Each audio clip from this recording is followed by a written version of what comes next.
A lo largo del siglo XIX, venir a México era aventuresco, era sinónimo de una experiencia inolvidable. De ahí que también tuvimos por ahí a Humboldt, pero no solo él. A lo largo de ese siglo, un grupo de mujeres muy valientes, algunas de ellas pertenecientes a la diplomacia, vinieron aquí a México y elaboraron obras de arte y literatura inigualables en su época. Y aprovechando también que estamos en marzo, quiero platicar de las viajeras, las aventureras que vinieron a México durante el siglo XIX y nos dejaron un legado artístico importantísimo. Soy Andrés Emo, bienvenidos a mi canal y vamos a ver las viajeras en México.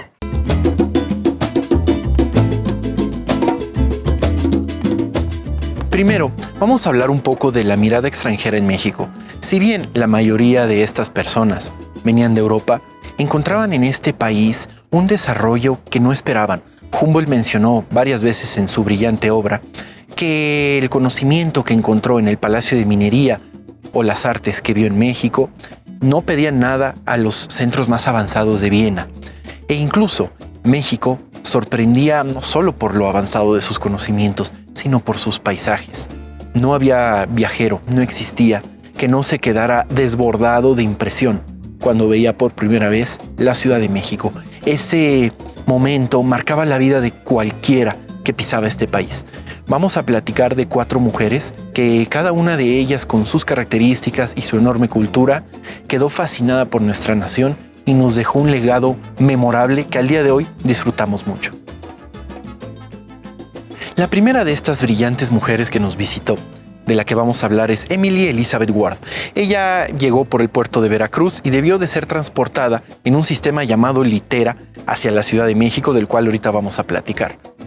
Y ella nos dejó unos dibujos fascinantes de nuestra nación a principios del siglo XIX. Su obra es verdaderamente valiosa, pues no solo pintaba lo que veía, sino hizo todo un estudio antropológico de nuestra sociedad que plasma en cada una de sus pinturas. Emily Ward llegó a México en 1825 junto a su esposo Henry Ward, quien fue el primer representante diplomático de Inglaterra en México. Cuando llegó, estaba a punto de tener a su hija y fue transportada en las llamadas literas, de las cuales vamos a platicar, porque las literas eran un cuerpo tirado por 2 caballos, y aunque parecían bastante seguras, en realidad eran profundamente incómodas, y el camino entre México y Veracruz no era particularmente plano. Entonces, era el transporte elegido solo en caso de que tuvieras poco equipaje y prácticamente ninguna prisa en el camino, pues era muy común que sucediera alguna avería. Muchos viajeros narran que en las literas te mareabas más que en el propio barco que te había traído desde Veracruz. Durante sus viajes, Emily Ward observó minuciosamente el país, su enorme belleza, sus costumbres, la vestimenta de sus habitantes y su vida política. Emily elaboró una serie de 13 litografías retratando distintos momentos de la vida nacional y, aunque lamentablemente las originales ya no se conservan, algunas fueron publicadas, lo que nos permitió conocerlas.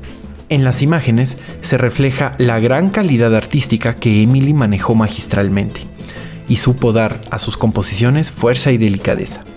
Emily también representó las montañas, como se puede observar en la lámina dedicada a Tlalpujahua. Los dibujos de Emily contribuyeron a la difusión del conocimiento en el extranjero.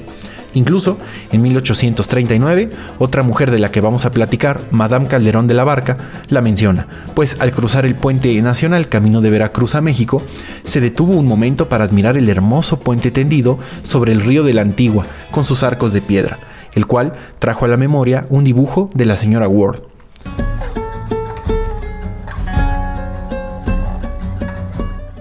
La segunda de estas brillantes mujeres es Adela Breton, arqueóloga y acuarelista británica. Ella también exploró nuestra nación como pocos lo habían hecho y plasmó en sus acuarelas una belleza que realmente nunca se volvió a igualar. Su descubrimiento y además el reflejo en su arte de nuestro país quedó en la memoria colectiva para siempre. Otra mujer excepcional fue la británica Adela Breton, quien llegó a México hacia 1893. Era acuarelista y arqueóloga, lo que le permitía un conocimiento excepcional. ella emprendió un viaje a México con la intención de hacer estudios arqueológicos y documentar antigüedades prehispánicas. Sentía una gran atracción por los viajes y para lograr llegar tuvo que romper los convencionalismos de la sociedad victoriana que impedían a una mujer viajar sola y a la vez superar las muchas dificultades que en aquel tiempo implicaba viajar por la República Mexicana. Si bien el ferrocarril cubre algunas rutas, no llegaba a los sitios arqueológicos que quería visitar y, por lo tanto, tuvo que trasladarse a lomo de caballo. La estancia de Adela Bretton en América se prolongó a lo largo de 15 años, durante los cuales realizó un fructífero trabajo que posteriormente sería de gran utilidad para la arqueología nacional. Supo enfrentar obstáculos de colegas envidiosos y otros problemas.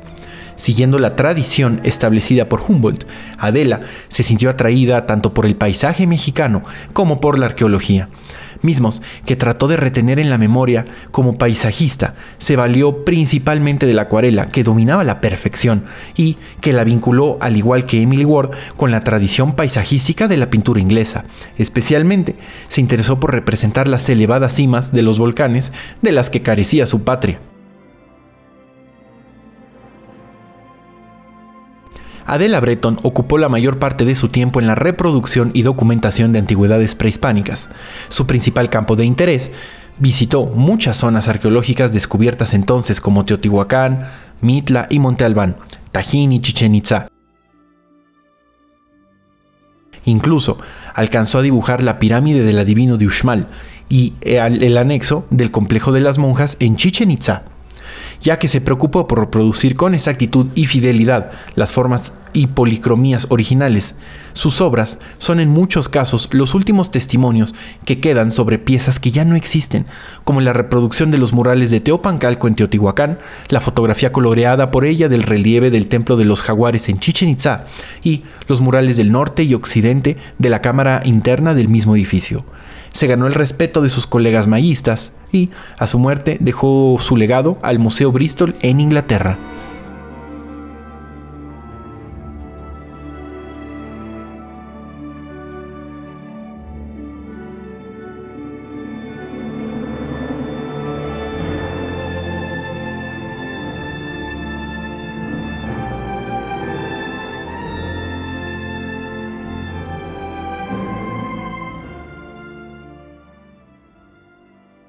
Aquí viene la tercera de ellas, la que más conozco, pues leí su brillante libro La vida en México, que nunca estuvo intencionado para volverse libro. Eran sus cartas personales que escribía a su familia en Boston. Ella fue una mujer importantísima porque, además de tener una cultura muy grande, de dominar más de 5 idiomas, era la esposa del primer embajador de España en México después de la independencia, de Calderón de la Barca. Entonces, estaba en un momento muy sensible de nuestra historia. Ella llega a México en 1839 y, con su humor y su sagacidad, narra 2 años de aventuras en nuestra nación, pero no solo sus aventuras, sino estudia a fondo México, se interviene y conoce, hace todo por viajar, estudia a fondo la Ciudad de México, su historia, su ingeniería, su arquitectura, y tiene una red de contactos junto con su esposo, que era el embajador, que le permiten acceder a información muy privilegiada. Le toca incluso una guerra que era, en ese entonces se llamaban levantamientos, hace viajes a Cacahuamilpa, hace un viaje a Michoacán que la impresiona muchísimo. Incluso el propio traslado de Veracruz a la Ciudad de México y de regreso lo narra de forma muy divertida.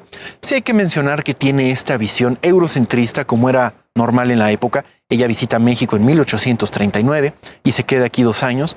Sí describe muy bien a la sociedad mexicana. Hay veces cuando estamos leyendo este libro que no sé si Madame Calderón está hablando de México en 1839 o en 2024. Por eso les quiero leer varios momentos y varios frases de su libro que de verdad son geniales y describen a nuestra sociedad como si esto estuviera pasando el día de hoy. Vamos a leer un poco de su brillante libro que les recomiendo muchísimo, La vida en México, Madame Calderón de la Barca.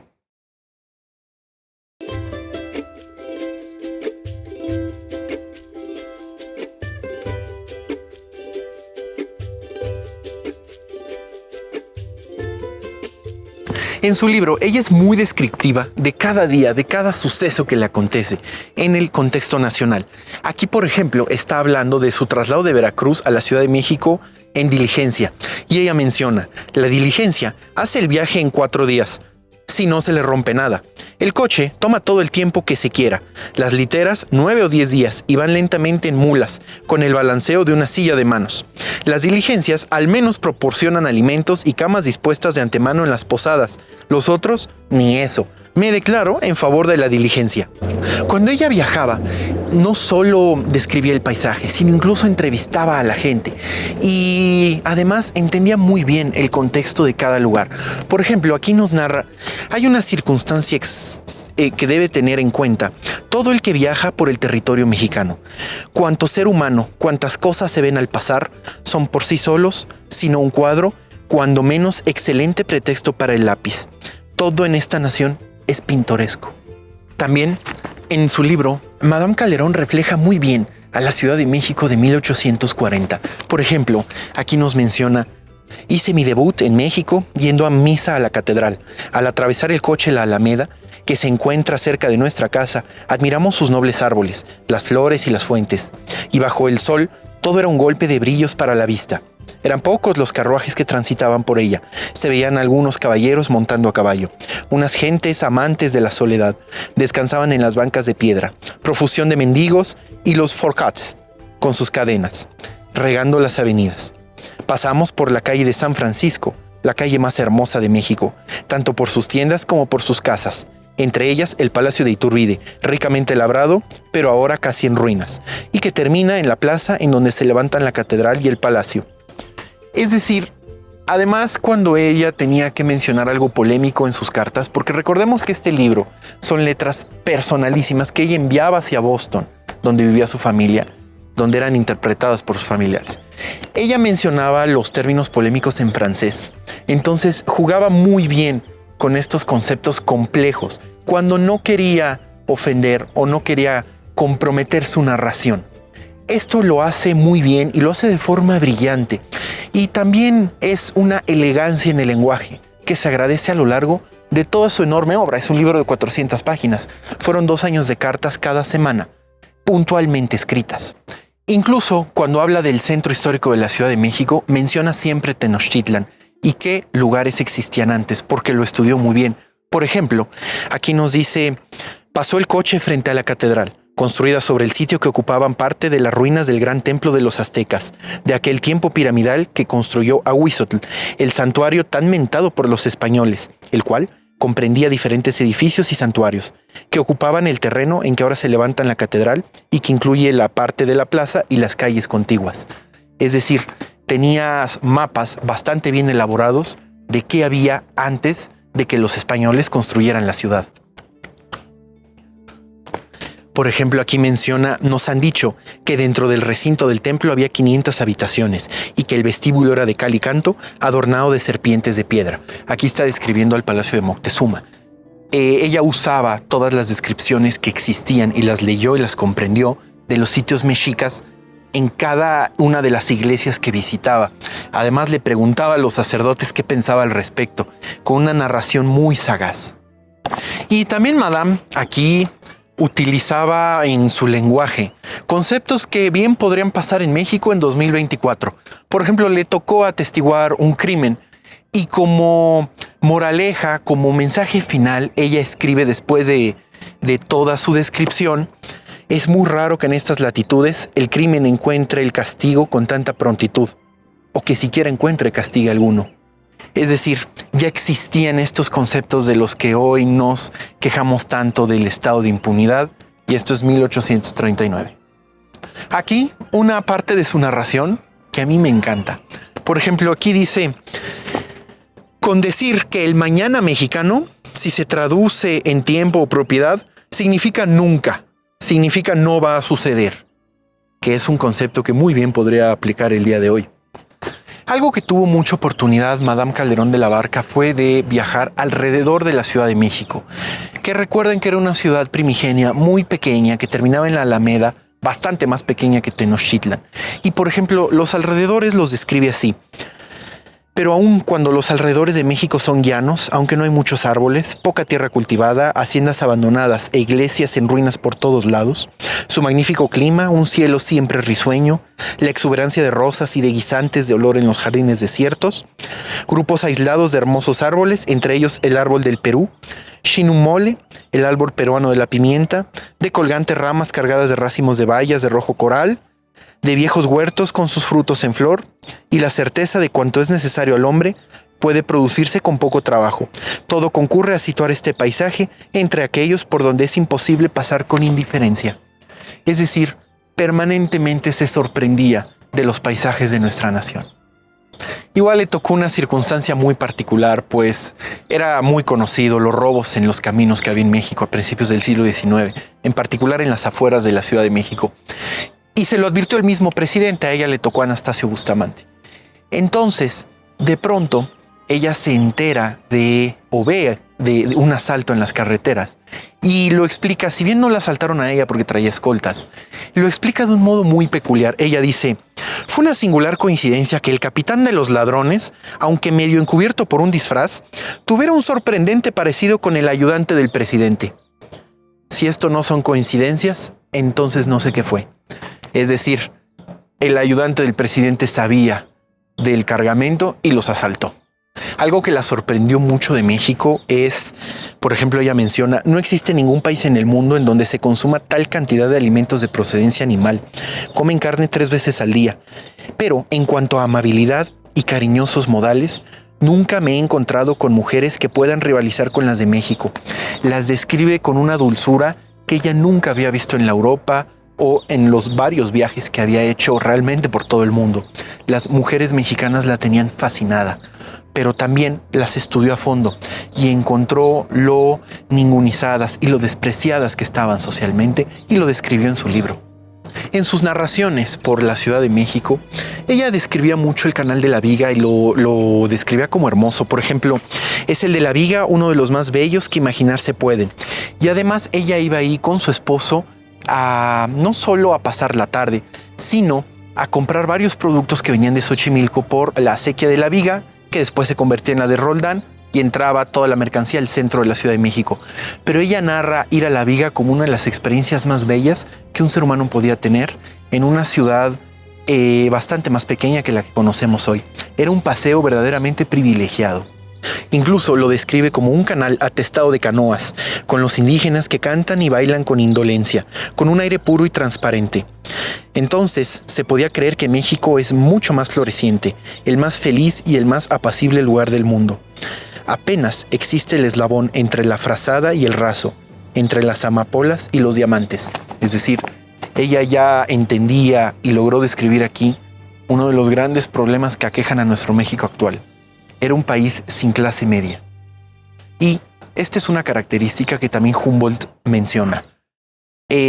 Alexander von Humboldt, que estuvo aquí en 1804, nos dice que una de las cosas que socialmente más le impresionan de México es lo rico que son los ricos y lo pobre que son los pobres.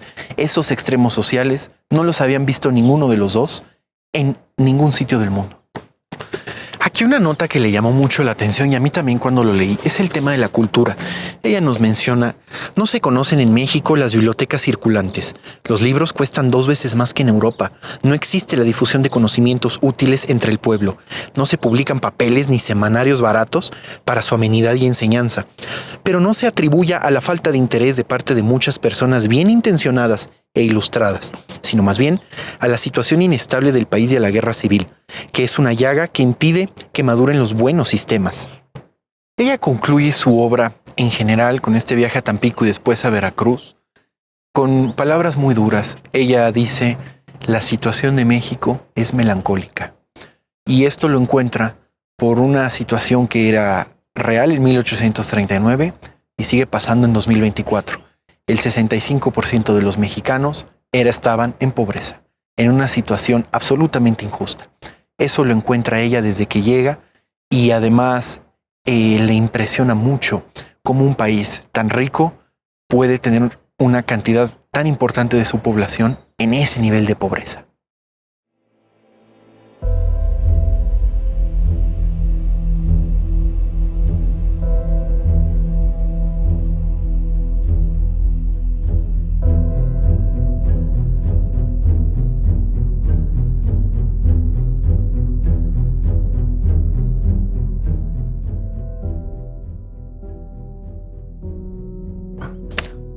Por último, vamos a hablar de otra mujer brillante que visitó nuestro país a principios del siglo XX, Cecil Celer-Sax, quien además era una americanista y fotógrafa, quien documentó muy bien ciertos sucesos sociales del México profundo y además mediante su fotografía y sus descripciones, hoy tenemos una riquísima construcción del México de aquellos años.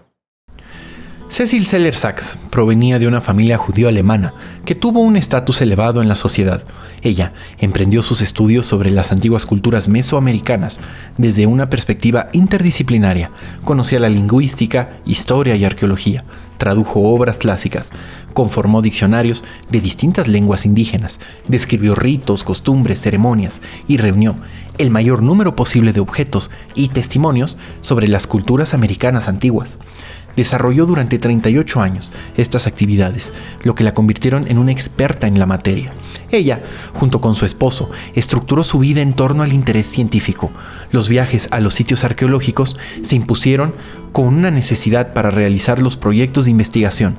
Ubicaban culturas antiguas dentro de su entorno geográfico y hacían las observaciones etnográficas para comprender el pasado con los vestigios que veían. El trabajo era agotador, sin duda. Había que hacer el levantamiento y el análisis de los edificios, realizar los dibujos, acuarelas y calcas de fachadas, monumentos, esculturas y piezas, pero siempre lo logró magistralmente. Ella fotografió muchos monumentos, lo que la convirtió en una de las primeras fotógrafas de antigüedades sin saberlo. Otra ocupación que consumió su tiempo y esfuerzo fue la adquisición de alrededor de 13,000 piezas arqueológicas que posteriormente donó al Museo Etnográfico de Berlín cuando esto estaba permitido.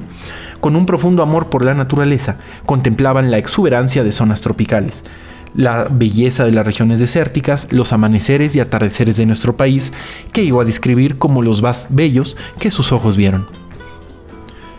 También descubrió sus dotes como escritora, gracias a su lenguaje, su capacidad de observación, sus narraciones detalladas sobre la dificultad de los caminos, los problemas cotidianos de subsistencia y las agotadoras jornadas del trabajo hicieron de sus obras una imperdible pieza de historia.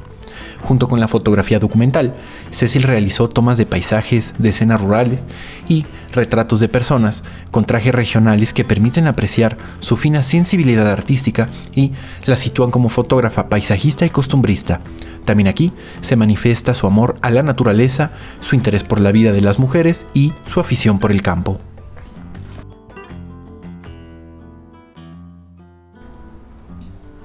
El artículo de Viajeras, las extranjeras que arribaron a México del siglo XIX, fue escrito por Gisela von Wöveser y fue fundamental para mi investigación, revista Relatos e Historias de México, en su número 185, marzo 2024.